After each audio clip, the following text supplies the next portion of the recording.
Hey everybody, OCD Mikey Hi-Fi Guy here for another edition of The Mikey Show with my friend Andreas Koch of Playback Designs in this beautiful setting, in his wonderful home in Thun, Switzerland. And boy, I'm telling you, we took a little step up from Italy in terms of visual impact here. It's beautiful. So I came to visit Andreas on the way up from Italy, headed up to Germany, and decided to stop here to talk with Andreas a little bit and let you guys know a little bit more about Andreas, about you. You've heard me preach till the cows come home about MPD-8 and Playback Designs, and I thought we'd take a little time to get to know Andreas a bit and a little bit more about his designs, and then bring you some exciting information coming up here. Is it true that you started at Studer? That's how you started in hi-fi, right? Not in hi-fi, it's in professional audio. Professional, okay. Right. Was that your first electronics job? Yes. Yes, Yeah, okay. right off of college. Okay, great. And I was passing Studer, the office of Studer, every day on my way to college. And I always had interest in music. I was working on my little cassette recorder. I mean, working means taking it apart and trying to put it back together. Trying to put it back together. It was always interesting to drive by Studer offices. Yeah. And I thought, maybe someday I'll just go there. And I saw this sign at college. There's a bulletin board, and they said, you can have a free dinner with Willy Studer, the owner. You're kidding. There's going to be an open door. They have 10 positions for engineers, and you can go there, you can talk to him, you can talk to everybody at the lab, and see what happens. Yeah. And what better news could you have as a starving student? Yeah. Free dinner. Yeah, right. Exactly. with a famous designer too. Yeah. So clearly I was that. there, and it was a very interesting discussion I had about digital, because digital was my specialty, digital signal processing. And right away the people there who I talked to were impressed, obviously, and they wanted to hire me on the spot. Wow. I mean, a couple of days later, I had a job offer. That's and great. I wasn't even finished at college. Yeah, you just went right into the career. Yeah. And how long did you work there for? 10 years. 10 years. Yeah. And is it true that you helped them to develop their first digital gear, their first digital recording equipment? Is that right? Digital tape recorder, yes. Digital that was a tape 48 recorder, DAT? channel. Is it same as DAT, or is that a Sony? No, that was outside of Studer. Yeah, that was Sony was part of it. There was a consortium of companies, but we were working on a dash format, DASH, and that was a 2-channel and a 48-channel tape recorder, open reel, and the 48-channel machine was half-inch. So tiny little tracks, digital, 16 bits, 44.1 kilohertz. Wow. And it was a big refrigerator size machine. Yeah. And $250,000. Wow. How about that? Who had one? Sony sold a lot more. We were joining forces on the format, because that's the important thing, that you have interchangeable machines with the same format, so you can have interchangeable media. You can record on one machine and play it on the other one, in other words. So we were joining forces with Sony, but Sony was a lot more ahead, unfortunately, in their development, and they came out with the machine like a year sooner than we did, and they grabbed the market. Oh, wow, how about it?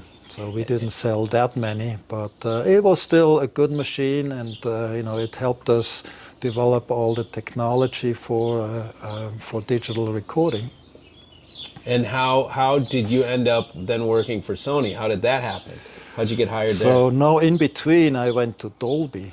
Oh, you went to Dolby Labs in San Francisco. In San Francisco, yeah. And they wanted to. How did they find you? Well, Dolby always sent a personal licensing person to Studer for all the licensing of Dolby A and Dolby B and Dolby C for the tape recorders, because we built tape recorders. Yep. So I was familiar with the Dolby people. They came by, probably once a month or every 2 months. And so I talked with them and realized, they're trying to get into digital audio because they were purely analog. There's nothing digital there. And I thought, maybe I can help them. And I always wanted to, live in a foreign country and expand my horizon a little bit and see what happens. Yeah. And a couple months later, I was in San Francisco with Dolby. How about it? And then you were there for a couple of years? For 3 years, and I worked on what? AC1 and AC3 as AC3. it's more known now, but I worked on AC1 and developed all the basic technology for compression, which is still used, AC3 at least. Wow. And there was the first audio transmission system for TV in Hong Kong, and we used AC1 for that. Huh. How about that? Yeah. And then how did the transition go from Dolby to Sony? And now I went back to Studer. You went back to Studer back first. to Okay. Switzerland. And because it was designed, Dolby was designed to be just for 2 or 3 years. And Okay. it was 3 years, and then I went back to A Switzerland. contract almost. Right. Yeah, okay, right. got you. Because during those 3 years in San Francisco, I got the green card, or the work allowance, to be there. The first project I got to do at Studer, back at Studer, was kind of analyze the market. What is the future for tape recorders? Okay. I knew tape recorders from my previous stint at Studer already. And how do we see the future? And already back then, that was in the early, late 80s, already then we started recording on hard disk. And that kind of seemed like a threat to tape recorders. Okay. And so I was sent out to the world to look at or interview all these companies that recorded on hard disk computers. Mm-hmm. And see if that is a viable thing, if that is really a threat, whether Studer should invest in this or just ignore it. And the conclusion was, you need to invest in this. This is a real threat. This is kind of the next step, the next evolutionary step after tape recorders. And Studer then took my recommendation, and we bought a small startup company in Menlo Park in Silicon Valley that had an existing hard disk recorder, and we Studerized it, meaning that we took it to the next level, made it a real it was a toy at the beginning. What was the company called? And Integrated Media Systems, and the product was called Diaxis. Okay. And it was actually a very good product based on the Macintosh, the little original Macintosh SE. Yeah. Very primitive, but it did the trick. Wow. And based on that technology, we built a Studer Worth product, up to 32 channels. Okay. And it was very robust. We had money at the time that funded this, and we could really do a nice job with that. Became a very successful product, actually. But unfortunately, Studer, the parent company in Switzerland, got into financial trouble, was sold and sold again, and then finally ended up with Harman. And Harman, in the conglomerate of Harman, there were already competing products with mostly Lexicon at the time. And they decided, well, Lexicon is already established. The Studer Diaxis system is just about ready to get to be launched, and so let's kill that one.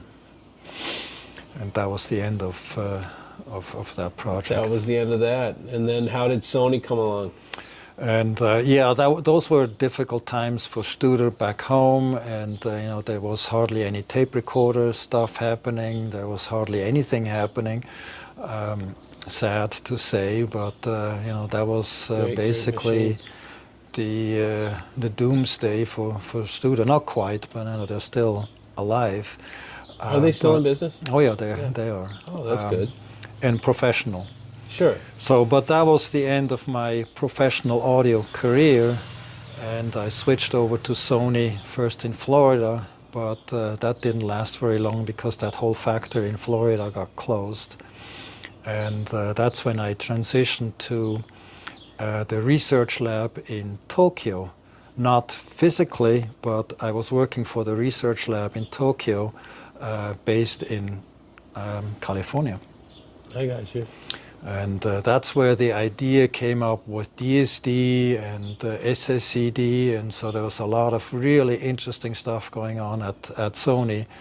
Being completely detached from product development, it was pure research. Oh wow! And that must have been fun. That was fun, and the stakes were of course very high. Sure. Because you're talking CD patents and licenses throughout the whole world.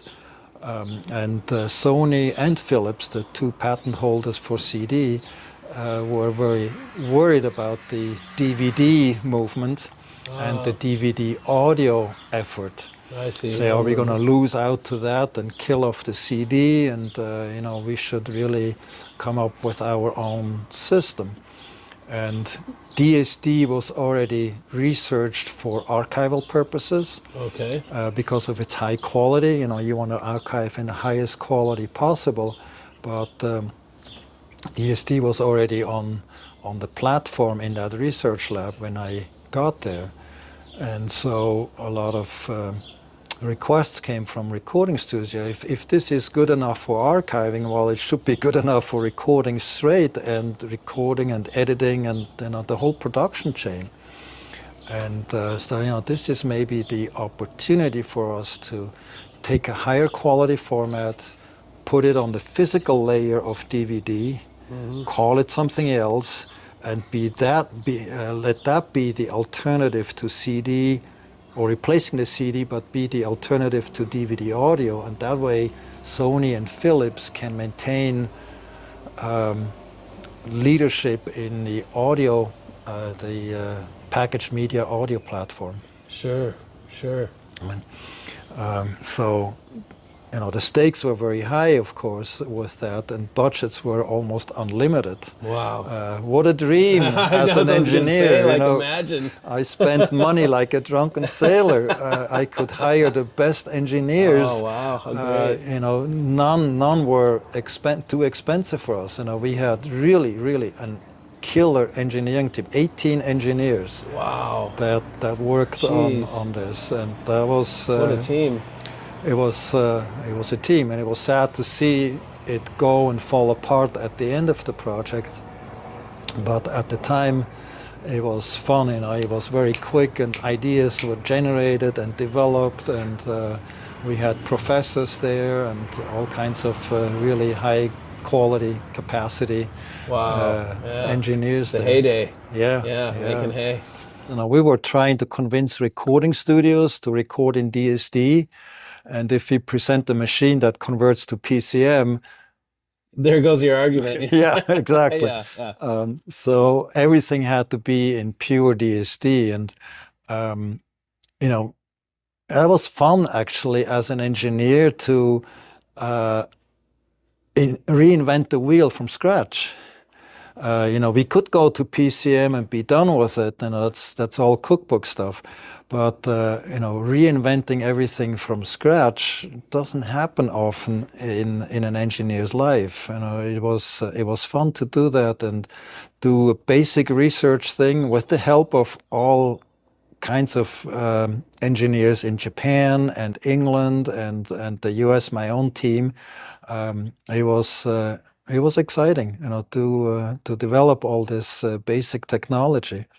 And Sonoma was the culmination, and since I already built hard disk editors before I was at Sony, when I was at Studer, we knew what the human interface would be, how to edit this. We knew all the people in the industry, how they want to edit, what they want to edit, and how crossfades work and gain structures and the mixing and so forth. We knew all this stuff. What we didn't have is the DSD signal processing, and we did. But in the end, the Sonoma system became such a great machine, actually, with high quality DSD, high quality audio recording, with a great human interface, with the graphics on the screen, that it's even used today. 20 years later, it's still in use. Wow. And a lot of people still call me and say, the human interface of this machine is just phenomenal. I can do edits that I cannot do on other machines. Oh, wow. Very precise, or, in gain structures, I can do things that I just cannot do on other machines. Or they go to PCM, and then I have all the capability, but then I'm listening to PCM in the end. And Right. Yeah. that's a disadvantage. Is that where you came to meet Ed Meitner and know Ed? Correct. Yep. Correct. Yeah. One thing that the Sonoma system didn't have by design is the A to D and D to A converters.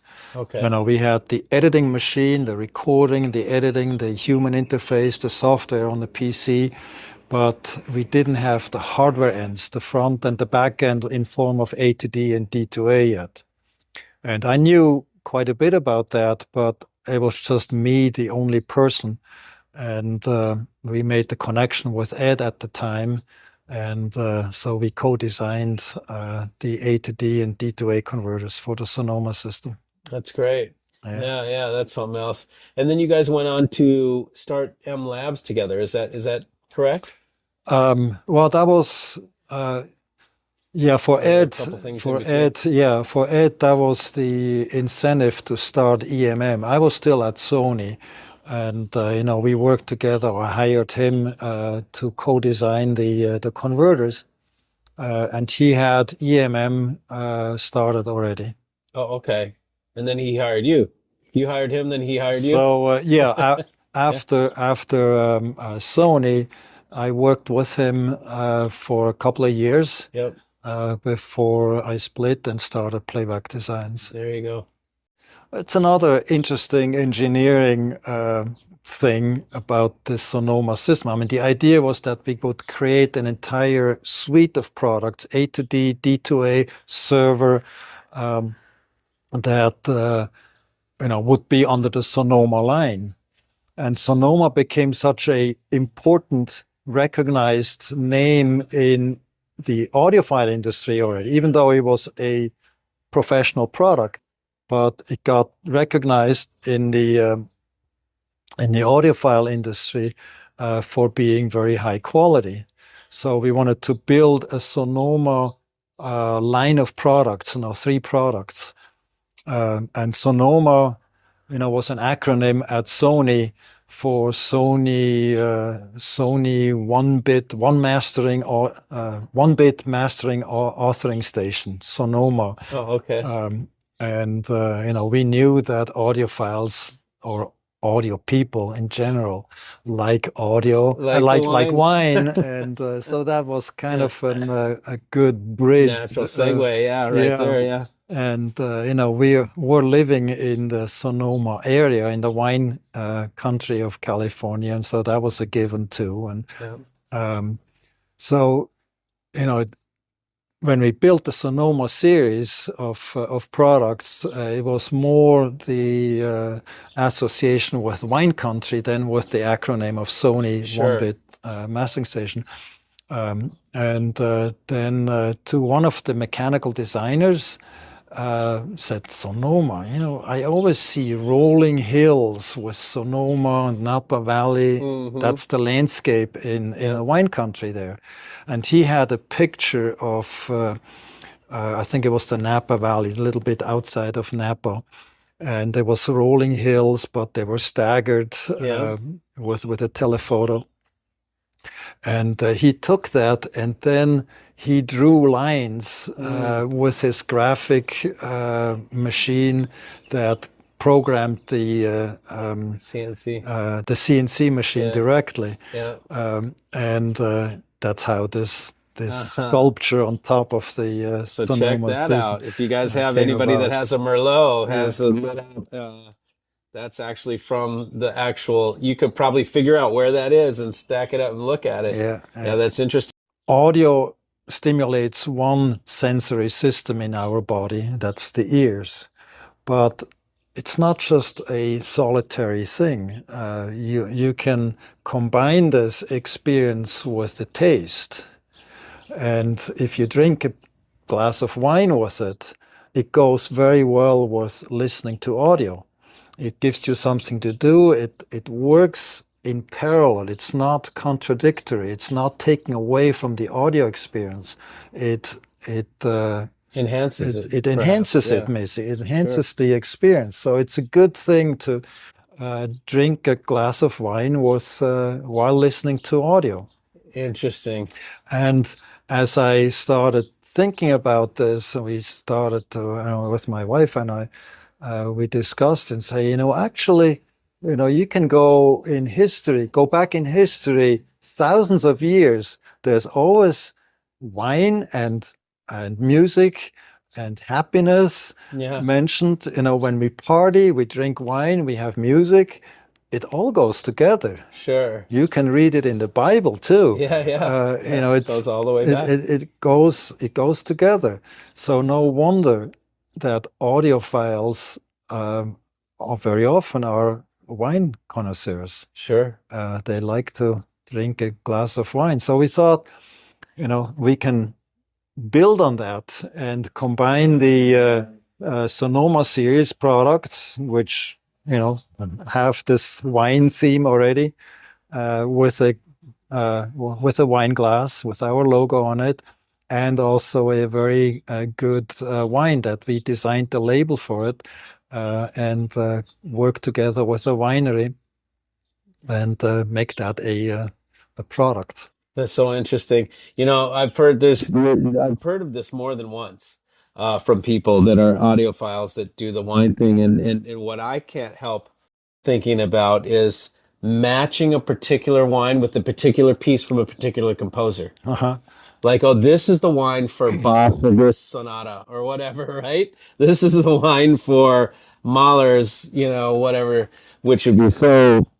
We've got to try that sometime. I think it works. Yeah, Wines have maybe some different, chocolate. and chocolate Yeah. too. Wines have different flavors, and you can say, there's maybe a little bit of aggressive heaviness.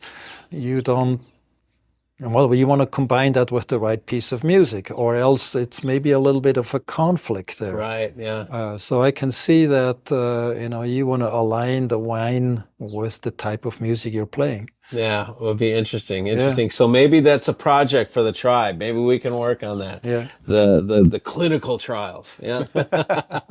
How did you start doing how did Playback Designs start? What was the inspiration? Playback Design started in 2007, and that's when I was, finishing my job at Sony, where I was for about 10 years, and I was hired there, to help them develop a multi-track DSD recorder and develop all the technology for DSD. But after that project was done, and the entire team, I mean, there was a really special team developing all this with me. After that was all done, we developed all the technology and what are we going to do with it? Sony had no problem with me taking that technology because most of it is public domain anyway. So we started using it for DACs and SSCD players. That's how Playback Designs got started. The difference there is there was a lot of technology that made sonic differences in playback designs. A lot of people don't have that luxury. They start maybe with a pretty box, a mechanical design that is really eye-catching, and then they stuff it with standard off-the-shelf technology. At Playback Designs, we did this differently. I didn't have any chassis. I didn't have any mechanical design around it or even an idea of it, but I had technology that was a lot of signal processing and made the difference sonically. So you can say Playback Designs built machines from the inside out, whereas a lot of other manufacturers built machines from the outside in. I got you. One thing that is clearly evident in your designs is that there's a choice to go for single bit conversion versus multi-bit conversion. Can you tell us in layman's terms why you chose that and why you feel it's more important? Well, the history there is, and I have to go back to the 80s, when basically digital was invented. PCM was de facto standard, and it was natural that analog got converted to PCM directly. No intermediate step. It was analog to PCM, and there was always something, not kosher with it. We always had this digital hash or this digital sounding system. Those were the comments in the 80s. There was something wrong with this. And then in the late 80s, the idea of an intermediate step happened, delta sigma modulation. Okay. And that helped a lot. And all of a sudden, digital became, a good format. Before, the first CD players, they didn't really sound very good because of that direct, non-intermediate step from going from analog to digital. So there was distortion in it. There was all kinds of side effects that made it digital. Sure. With this idea of going an intermediate step with delta sigma modulation, 1 bit, there's no more distortion, inherently no distortion, nonlinear distortions in there anymore. And so that was a clean format. You still had to go to PCM from there, but that was all digital and you can throw precision at it and, no problem there. But the conversion from analog to that delta sigma modulation, that was a cleaner, much cleaner process. So that got employed already in the 80s with most A to D converters and D to A converters. That was all built into the chip. Then in the 90s at Sony, the idea came up, why don't we just use that delta sigma modulation as the end result and drop off all the delta sigma modulation to PCM conversion? Okay. Leave that off, and then we end up with higher quality. That's how DSD got started. And clearly DSD, which stands for digital delta sigma modulation, basically, that is a better format, better quality. So for me, it was natural to then use delta sigma modulation or DSD as the format of choice for the conversion. So convert everything, even PCM, to DSD on the DAC side. Take PCM, convert it to DSD, and then the conversion to analog becomes so much better, so much easier also. All you need is basically a low-pass filter and it becomes analog. You can listen to a DSD stream, you hear the audio, the underlying audio already without anything. Wow. That's how close digital is to analog. So for me, that was very clear. You had to use DSD because it's so much closer to analog. And that's what I did at Sony for 10 years, building all this technology for them based on all DSD. And later on, I didn't know anything else, and I didn't know anything better than DSD. As you said, a lot of people take specs and they use sine waves, test signals, periodic test signals to quantify or measure and tune their system. That's one way. It gets you maybe 70, 80% along the way. But there's a lot more to the way we hear. Our hearing is not constant like a periodic sine wave or a microphone. It changes all the time. There's emotions involved. There is daylight involved. There is stress involved. There's a body. I mean, we hear through the body as well. There's a body involved. There's all kinds of things, and it varies with fatigue level increasing towards the evening. There's a different way of hearing it. Then during the music, there's a lot of changes, emotional changes, there's volume changes, there's frequency changes. All that has an impact on how we hear. Some of these changes take several hours during the day. Some of the changes in our hearing take only picoseconds. And so it's all variable. But yet we're building systems that are always constant, and all we do is measure them with constant test signals. So this is hardly representative of how we hear in real life. So what we have to do, and I only started with this, we have algorithms in our systems that adapt to the music. The way the music plays, there's all kinds of different timbres, textures, as I always call it, in music, depending on the emotion, or maybe slower music, faster paced music. There's cymbals, there's all kinds of things happening in music, and all that changes the way we hear very momentarily. And there are ways to adapt our technology or our algorithms inside a DAC or an A to D. So we're following a little bit more of how we actually hear. It may not measure always very well, but who cares? Right, yeah. Exactly. Yeah. Right. The result is what we're after. Right. Yeah, yeah. It's quite amazing. So that was really great to know that, because I'm like, I knew I was onto something. Yeah, that there's a little more going on here than me. One new product that we're launching later this year, probably September, is a modified version of the MPD-8, the DAC, top of the line, the Dream DAC, with an analog input. Nice. And a lot of people asked us or told us that the built-in preamplifier or the volume control is really, really good.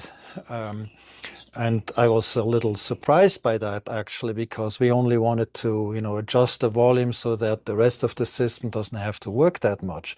But a lot of people started using this as their preamplifier, and it's really good. So the idea then came up: why don't we put in an analog input so that when you have a turntable, you can use the DAC as your volume control in connection with your turntable, and you don't really need a preamp anymore. And as always, when you can eliminate things in your system, it sounds better. Yeah. It's an easy way to improve your system. It is. Simplify it. As long as all the gear is on a high level, right? Because of course, I've heard sometimes, in cheap systems, you add a preamp and it can really help, or not necessarily even cheap system, but in some systems, preamps really help, do something. But in the example of the MPD-8, I can relate to what you were describing, is that I very much felt like it was more of a window. So you have two analog inputs, which will allow the folks now to, if you have a vinyl, you can add it to your MPD-8, and you're not handcuffed, which you always see me do that, to your preamp any longer. If you want to add digital to the system in the case of the MPD-8. The standard analog output stage of the MPD-8 had to be redesigned to allow for the input to go in and take advantage or go through the volume control that is already in there. And as a result, we had to redesign that output board so we can plug in an input board with the two analog inputs, XLR and RCA, and route these signals directly to the volume control for the output. And it's an analog volume control, correct? It's a digitally controlled analog volume control. So you can just use your remote control and go up and down in volume, just like with the MPD-8. It's the same. Yeah. So just for clarity, so the people know, we're not truncating bits in order to get the volume. No. When you adjust the volume on the MPD-8 at low volumes, you're getting the same full dynamic spectrum as you do at the higher volumes. When you use certain volume controls that are digital, you actually truncate bits. So when you're at low level, you're not getting the same full bit depth, right? Is that the correct term? And then but this way you're getting full dynamic at low, soft, or full dynamic. You don't have to turn it up to get full dynamics, right. In other words. Yeah, digital volume control, you have your noise level here and your signal level, and it does that. The noise never changes. I see. With analog volume control, you still have noise and your signal level, but then you go this way. I got you. So you always have the same performance at any volume level. This is the biggest product, new product that we call now the MPD-8 AI for analog input. It's still basically the same MPD-8. We're excited, to listen to that, and we have just a prototype. Mikey has one that has a little bit more hours in it than mine even. So you would know more about the sonic quality of that, but it should be pretty close, maybe even a little bit better than the standard MPD-8. Who knows? We'll see. I'll spend more time with it, and then I can comment on what I hear. But so far, my listening tests have been A-OK, really good. We changed the gain structure a little bit because there's always, when you design something and you come out with a product, you can always say, "Oh, I could have done this. I could have improved that." But then it's too late. The machine is already in production, and that always happens with every product. Sure. Every designer has that. So there's always room for improvement, and that was the case with the MPD-8.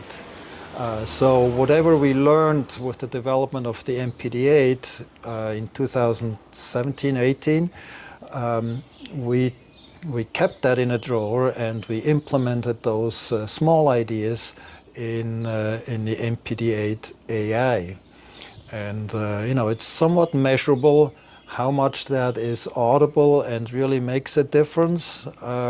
We'll see. We'll but see, yeah. It won't be worse. It won't be worse.